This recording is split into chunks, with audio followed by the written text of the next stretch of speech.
This is Ever Fallen in Love with Someone You Shouldn't Have by BUZZCOCKS. Let's talk records. BUZZCOCKS began when Pete Shelley answered a note on the bulletin board at the University of Manchester left by fellow student Howard Devoto looking for like-minded musicians. They started a band and called themselves BUZZCOCKS. The trajectory of the band shifted completely when Shelley and Devoto traveled to High Wycombe to see this band called Sex Pistols that they had read about on Enemy magazine. This must have been such a game changer to them that they arranged for Sex Pistols to play at the Lesser Free Trade Hall in Manchester, where a lot of people that would change the musical landscape of music would be in attendance. For instance, members of Joy Division, Tony Wilson and Martin Hannett, who went on to start Factory Records, Marky Smith of The Fall, Mick Hucknall of Frantic Elevators and later Simply Red, and a little Stephen Patrick Morrissey, who would later be the frontman of The Smiths. BUZZCOCKS released the EP Spiral Scratch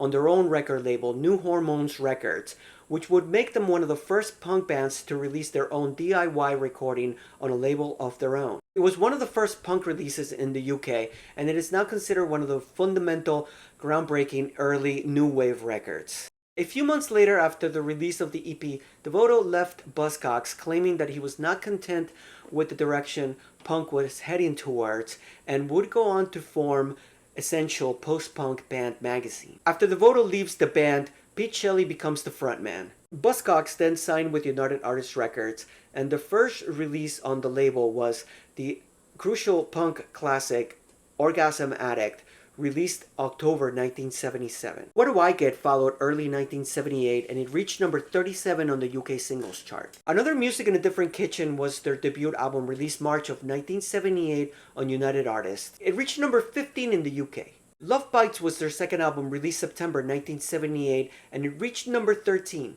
Ever Fallen in Love with Someone You Shouldn't Have was released in 1978 on United Artists. The song came about when the band was staying in a hotel room and the musical with Frank Sinatra and Marlon Brando, Guys and Dolls, was playing, and a character in the movie said, "Wait until you fall in love with someone you shouldn't have." Shelley wrote the lyrics for the song the next day. He later went on to say that he wrote the song about a man named Frank Cookson that he used to live with that he had feelings for. The song reached number 12 on the UK singles chart. It is their highest charting single in the UK, where it has been certified gold. Fine Young Cannibals covered the song for the soundtrack of the movie Something Wild in 1986. That version reached number 9 in the UK. Singer Pete Yorn covered the song for the soundtrack of the movie Shrek 2 in 2004. BUZZCOCKS is now considered one of the seminal early punk bands that has influenced music to come. Sadly, Pete Shelley passed away in 2018 at the age of 63.